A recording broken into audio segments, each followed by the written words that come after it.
తలుపు కిర్రున చొప్పుడైంది. శ్యామ్ నెమ్మదిగా అడుగులో అడుగేసుకుంటూ తలుపు దగ్గరికి వెళ్ళాడు. అరుంధతి దొంగలా చూస్తోంది నలువైపులా. ఎవరూ లేర్లే, రా లోపలికి గుసగుసగా అన్నాడు. సుజన అంది చిన్నగా. ఆ పిల్ల గదిలో ఉంది, సాహి వచ్చేదాకా లేవదు. అరుంధతి మెడికల్ కిట్ పట్టుకుని లేచి లోనికొచ్చింది. హాలంతా నిశ్శబ్దంగా ఉంది. లైట్లు దేదీప్యమానంగా వెలుగుతున్నాయి. నేరుగా ఆ రోగిష్టిదాని గదికి వెళ్ళు. మాయ మాటలు చెప్పి మాయపుచ్చి నీకు తెలిసిన మెడికల్ మందు ద్వారా హతమార్చు. నాకు తెలిసిందొకటే, మత్తుమందిచ్చి గొంతు పిసకడం. ఏదో ఒకటి అలికిడి గొడవ లేకుండా చేయి, చెప్పాడు శ్యామ్. అరుంధతిని గదిదాకా వదిలిపెట్టి బయట నేను థామస్ ఉన్నాం. భయపడకు, కామ్గా పీక పిసికేసేయ్. అరుంధతి తలాడించి లోనికెళ్ళింది. లోపల సుజన తల్లి దగ్గుతూ ఉంది. అలికిడికి అరుంధతిని చూసి నువ్వా రా అంది. అరుంధతి మంచం పక్కనున్న స్టూల్ మీద కూర్చుని ఎలా ఉంది మీ ఆరోగ్యం అంది. ఈ సంసారంలానే ఏడ్చింది అంది నిష్ఠూరంగా. మీరెందుకు ఇంకా అనవసర విషయాల్లో తలదూరుస్తారు? హాయిగా విశ్రాంతి తీసుకుంటే మీ జబ్బు ఎన్నో రోజులుండదు. నిజమే, కానీ చూస్తూ ఉండలేను. అయినా ఈ కుంపట్లు నువ్వు తెచ్చిపెట్టినవేగా. ఆ రోజు పక్కన చేరి సాహితో సుజనకి పెళ్లి చేయమని సతాయించావు. అన్నీ పోయిన దాని బ్రతుకు నాశనం చేయొద్దంటూ ఒప్పించావు. ఏ కళ్ళున్నానో నా తండ్రి చనిపోవడానికి కారణమైన ఆ కుటుంబంలోని వ్యక్తికే సుజన్నిచ్చి పెళ్లి చేశాను. అతనితో పాటు మందంతా వచ్చి ఇంటి మీద పడి ఇల్లు గుల్ల చేస్తున్నారు. అరుంధతి ఊ అంటూ ఊ కొడుతూనే మెడికల్ కిట్ తెరిచింది. 6 వారాల నగలు పోయాయి. డబ్బు దస్కం అన్నీ సర్వనాశనం చేశారు వెధవలు. అరుంధతి నీడిల్ని ఇంజక్షన్లోనికి మందుకి గుచ్చి లాగుతోంది. అసలు ఇదంతా నా కర్మ. ఎలా ఉండేళ్ళు ఎలా అయిపోయిందో. కుల సంకరం, వర్ణ సంకరం. అవును, సూది మందు చేస్తున్నావు ఎవరికి అంది. ఇంకెవరికి? నాకే అంది నవ్వి అరుంధతి. నీకే రోగం వచ్చింది? టాపీగా అడిగింది. అరుంధతి కింద నుంచి పైదాకా చూసి మీకే, నాకే రోగమూ లేదు. అమ్మో, నాకే వద్దు, నాకు భయం. మరేం పర్వాలేదు, హాయిగా నిద్రపడుతుంది. మరి మొన్నేమో సూది మందు అవసరం లేదు, అన్నీ మాత్రలు వాడితే సరిపోతుందన్నావు. ఇప్పుడేమో ఇలా చేస్తున్నావు. అరుంధతి గతుక్కుమంది. మధ్య మధ్యలో సూది మందు పడాలి, లేకపోతే దగ్గు ఎక్కువైపోతుంది. ఇది కంట్రోల్ చేసే మందు. చూపించింది ఖాళీ ఇంజెక్షన్ బాటిల్. ఇదా? చేతిలోకి తీసుకుని చూసింది. ఎడం భుజమా కుడి భుజమా అడిగింది గాలిలోకి నీడిల్ని ఒత్తుతూ. ఇది దగ్గుని కంట్రోల్ చేసే మందా అడిగింది మరోసారి. అవును. అరుంధతి ముందుకు జరిగి భుజం పట్టుకుంటూ అంది. కాదు, ఇది దగ్గుని తగ్గించే మందు కాదు. నాకు తెలుసు. ఎందుకో తెలుసా?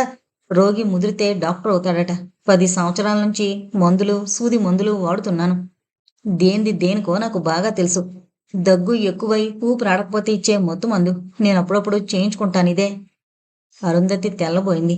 సర్ది చెప్తే సరిపోయేది, కానీ ఆవేశపడింది. బలంగా భుజం పట్టుకుని ఇంజెక్షన్ చేయబోయింది. వద్దు, సమాధానం చెప్పకుండా బలవంతంగా చేస్తావేం అని విదిలించుకుంది. అరుంధతి కోపంగా నోర్మై అని గుచ్చబోయింది. దాంతో సుజన తల్లికి అనుమానం వచ్చింది. లేని శక్తి తెచ్చుకుని శరీరాన్ని ఇష్టం వచ్చినట్లు కదిలించింది. ఓ చేత్తో సిరంజిని కొట్టింది. అరుంధతి చేతిలోని సిరంజి వెళ్లి నేల మీద పడింది.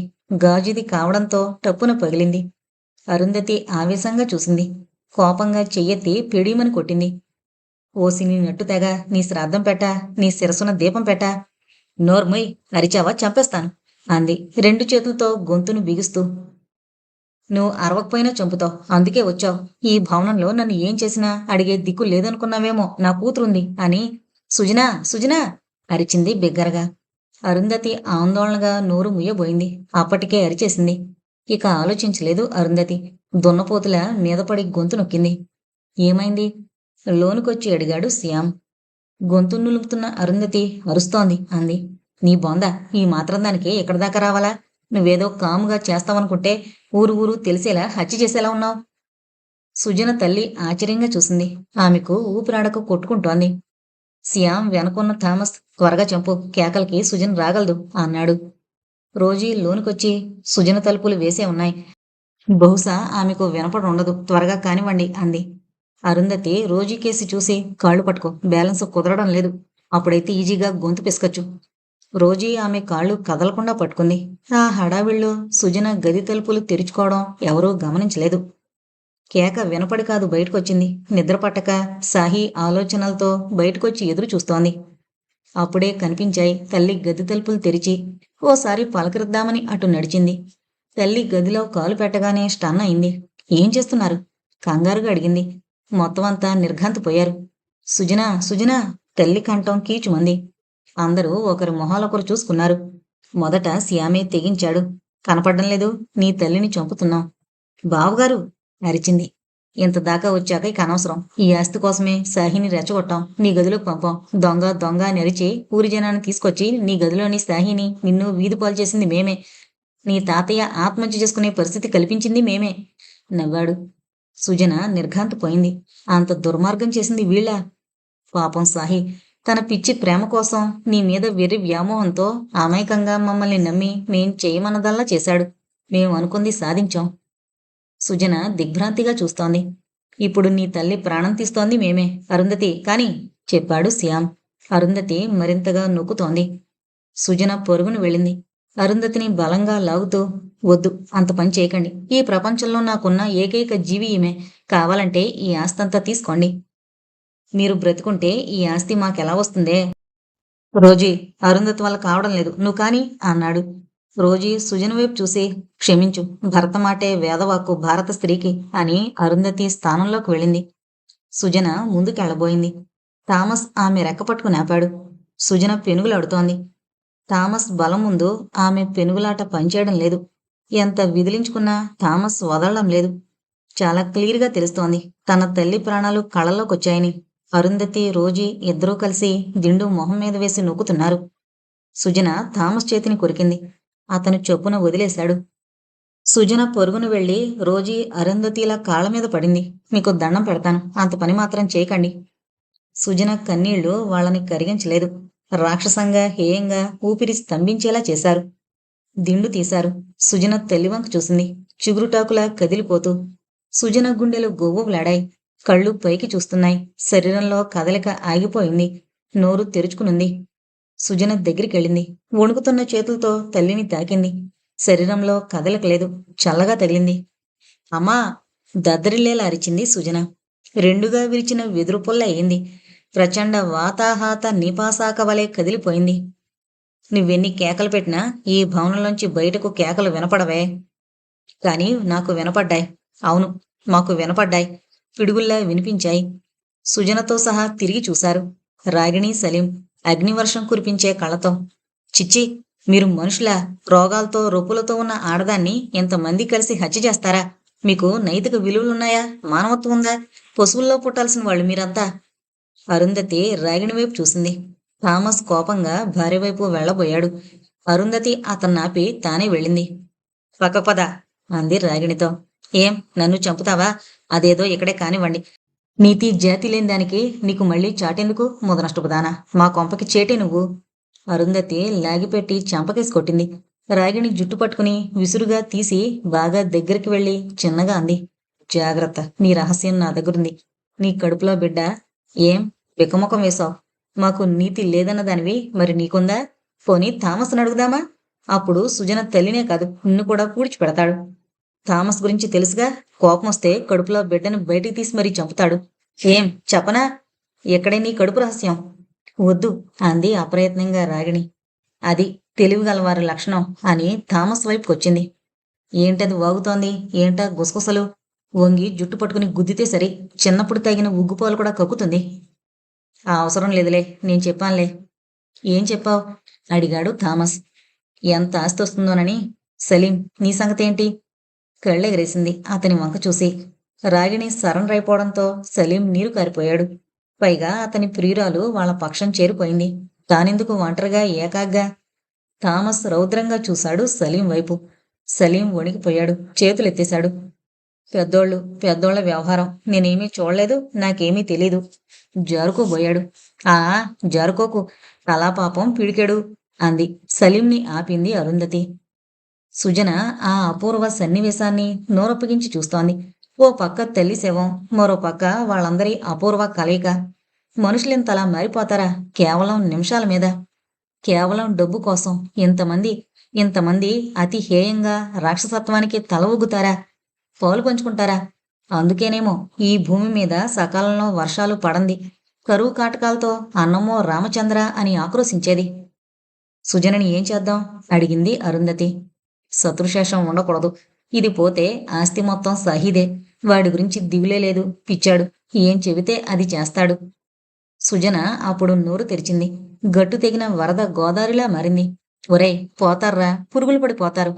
అన్నం పెట్టిన చేతిని నరికిన వాడెవడు ఈ భూమి మీద బాగుపడలేదు. కానీ మేం సుఖపడతాం అంది రోజీ నవ్వి. అది తర్వాత విషయం. ముందు దీన్నెలా చంపాలో ఆలోచించండి చెప్పాడు థామస్. పెట్రోల్ పోసి చంపితే సరి చెప్పాడు సలీం. అమ్మనా అని బూతుమాట వాడి సలీం భుజం తట్టాడు థామస్. రాగిణి వినలేనట్టు తల పక్కకు తిప్పుకుంది. శ్యాము కూడా సలీం సలహా నచ్చింది. నీ ఆలోచన అద్భుతం. తల్లి మరణంతో సుజన పెట్రోల్ పోసుకుని ఆత్మహత్య చేసుకుందని ప్రజల్ని నమ్మించొచ్చు. సాహి కూడా అనుమానం రాదు. ఇక ఈ సామ్రాజ్యంలో మనకి అడ్డు లేదు, అదుపు లేదు. సుజన రోషంగా అరిచింది. అంత పిచ్చివాడు నీ తమ్ముడైతే కావచ్చు గాని ఈ ఊరి ప్రజలు కారు. పిచ్చుకోకని కొట్టినట్టు కొడతారు అంది ఆవేశంగా. పిచ్చిదానా, ఆ తర్వాత మా దగ్గర డబ్బుంటుంది, ఏదొచ్చినా అదే చూసుకుంటుంది అని. థామస్, తీసుకురారా పెట్రోల్ అన్నాడు. థామస్ అన్న ఆజ్ఞ ఇవ్వడం ఆలస్యం, వెళ్ళాడు. సుజన తల్లిని కన్నీళ్లతో చూసింది. కాని గుండె మాత్రం మండిపోతోంది. కళ్ల ముందు తల్లి శవం సుజనలో ఆక్రోశం, ఆవేశం పెంచుతోంది. మనిషి మనిషితో ఆడే ఆటలో తానెంత మోసపోయింది తలుచుకుంటే ఒళ్ళు వేడెక్కింది. తీరుస్తానమ్మా, పగ తీరుస్తాను. ఒక్కొక్కరిని గొంతు పిసికి చంపుతాను అనుకుని రే అని ఆడపులిలా శ్యామ్ గుండెల మీద గుద్దింది. సుజన అంత వేగంగా, అంత సడన్ గా కదులుతుందని ఎవరూ ఊహించలేదు. రోజీ, అరుంధతి వచ్చి సుజన నాపారు. నన్ను నా మీదే చేతుతావా అని శ్యామ్ కళ్ళెరజేసి లాగి చెంప మీద కొట్టాడు. సుజన చెంప చెళ్ళుమంది. సుజన పిచ్చిపట్టినట్లు అరుస్తూ తనని పట్టుకున్న ఇద్దరి చేతుల్ని కొరికింది, కండలు ఊడొచ్చేలా. సుజన నోరు ఎర్రగా అయింది. అమ్మా అరిచారు ఇద్దరు చేతులు పట్టుకుని. థామస్ కళ్ళు ఎరుపెక్కాయి. ఉగ్ర నరసింహంలా ఊగిపోయాడు. సుజన కొరికి కొరకడంతోనే పరిగెత్తింది. అడ్డొచ్చిన అరుంధతిని విసురుగా తోసి, పట్టుకోండి, పారిపోతుంది. అది బయటికెళ్ళిందంటే ఊరి మొత్తాన్ని నిద్రలేపుతుంది అని అరిచాడు శ్యామ్. సుజన ఆలోచన కూడా అదే. థామస్ పరిగెత్తాడు. సుజన మెట్లు దిగి ప్రధాన ద్వారం దాటి వెళ్ళింది. అందరి గుండెలు దడదళ్లాడాయి. వెనకే పరిగెత్తారు. సుజన అప్పటికే బయటకొచ్చింది. వెనక పరిగెడుతున్న శ్యామ్ థామస్ చేతిలోని టిన్ను తీసుకుని విసిరేశాడు బలంగా. అది వెళ్ళి సుజన్ దగ్గర పడింది.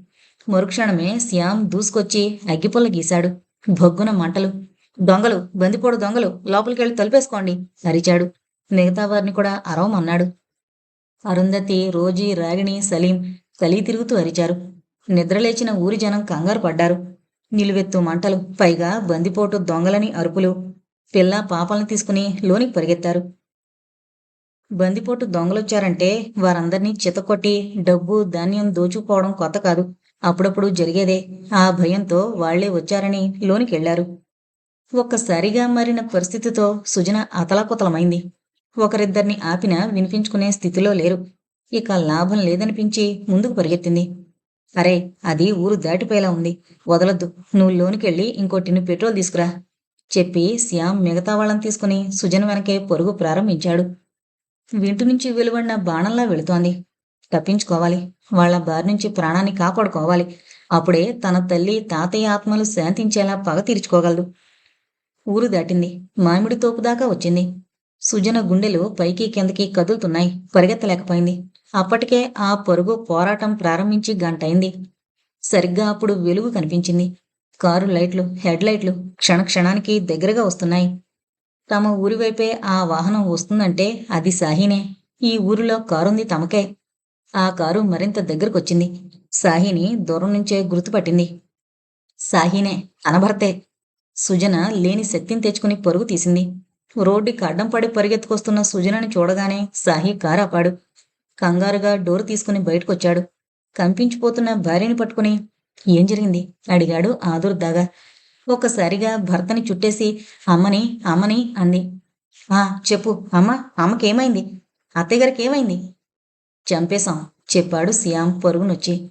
వారి వెనకే మిగతా వాళ్ళు పరిగెడుతున్నారు. సాహి స్టన్ అయ్యాడు. చంపేశారా? దేనికి అడిగాడు అయోమయంగా. ఆస్తి కోసం, నీ ఆస్తి కోసం. రోజీ శ్యామ్ పక్కనే నిలబడి చెప్పింది. అవునండి, అందరూ కలిసి చంపేశారు. సాహి ముక్కు పొటాలు రోషంగా కదిలాయి. ఆవేశంగా లేచాడు. ఈలోగా సలీం, రాగిణి కూడా వచ్చేశారు. అందరూ చుట్టూ చేరారు. సాహి వేగంగా శ్యామ్ చొక్కా పట్టుకుని ఊపుతూ, మీరు మనుషులా పశువులా? అడిగాడు సాహి వెనక నుంచి వస్తోన్న ప్రమాదాన్ని గుర్తించక. పశువులం, మదమెక్కిన పశువులం, చెప్పాడు శ్యామ్ తాపీగా. ఏమండి? అరిచింది సుజన. సాహి వెనక్కి తిరిగాడు. అప్పటికే ఆలస్యమైంది. థామస్ చేతిలోని కత్తి కస్సున దిగింది. కడుపులో ప్రేగుల్ని చీల్చుకుంటూ మరి. అమ్మా! అరిచాడు పొట్టని చేత్తో పట్టుకుని. రక్తం ఫౌంటైన్లా విరజిమ్మింది. మంచి పని చేసావు, ఉన్న పీడ విరగడైంది. తమ్ముణ్ణి మెచ్చుకున్నాడు శ్యామ్. నేనొచ్చేసరికి అందరి మధ్యలోంచి సాహి కోపంగా వస్తున్నాడు. అందుకే తుప్పల్లోంచి పక్కకెళ్ళి వెన్నులో వెనకగా ఒకటే పోటు, నవ్వాడు థామస్. శభాష్ తమ్ముడు, మెచ్చుకున్నాడు శ్యామ్. సాహి కళ్ళు మూతలు పడుతున్నాయి. వెన్నులో దిగిన కత్తిని విసురుగా లాగాడు థామస్. లాగిన కత్తిని ఈసారి సాహి పొట్టలో గుచ్చాడు. దిక్కులు పికటిల్లేలా అరిచాడు. సుజన దిగ్భ్రాంతిగా చూస్తోంది. అలాంటి సమయంలోనూ సాహి నోరు మెదిపాడు. వెళ్ళు సుజన, పరిగెత్తి పారిపో. ఈ నీచులు నిన్ను బ్రతకనివ్వరు. పారిపోయి ప్రాణం కాపాడుకో. ఈ దుష్టుల ఆటలు సాగకూడదు. అందుకొకటే మార్గం, నువ్వు బ్రతికుండడం. ఏమండి? అంది తెప్పరిల్లి సుజన. వద్దు, దగ్గరికి రావద్దు, పారిపో. ఎక్కడికే పారిపోయేది అని రోజు వచ్చి సుజన జుట్టు పట్టుకుంది. సాహి తన పొట్టలో దిగబడిన కత్తిని బలంగా లాగాడు. పేగులతో సహా బయటకొచ్చింది కత్తి. దాన్ని అందరికీ చూపిస్తూ సుజన దగ్గరికెళ్ళి రోజీకి చూపించి, వదులు అన్నాడు కరుకుగా. రోజీ భయంగా వదిలేసింది. పారిపో సుజన, ప్రాణాలు దక్కించుకో, చెప్పాడు. ఏమండి? అంది ఏడుస్తూ. వెళ్ళు, ఏడుపులకి ఇది సమయం కాదు. నా మాటల మీద గౌరవం ఉంటే వెళ్ళు అని తోశాడు. సుజన దండం పెట్టి వెళ్ళను అన్నట్టు తలాడించింది. నా చివరి కోరిక తీర్చి పారిపో, చెప్పాడు సాహి. సుజన పరిగెత్తింది. గత్యంతరం లేక భర్తని ఆ స్థితిలో వదిలి వెళుతున్నందుకు వెక్కిళ్లు పడుతూ ఏడుస్తూనే. అందరూ ముందుకు అడుగేశారు. సాహి కత్తిని జుళిపించి ముందుకు అడుగు వేశారంటే పొడి చేస్తాను అన్నాడు. అందరూ ఆగారు. సాహి ప్రాణాలు కళ్ళలోకొచ్చాయి. అంతా ముందుకొచ్చారు మూకుమ్మడిగా. సాహి వాళ్ళంతా దగ్గరికి రాకుండానే కిందకి వాలిపోయాడు. చచ్చాడు వెధవ అని సాహి శరీరాన్ని కాలుతో తన్ని సుజన పరిగెత్తిన వైపు పరిగెత్తాడు పెట్రోల్ టిన్నుతో థామస్. అతన్ని మిగతావారు అనుసరించారు.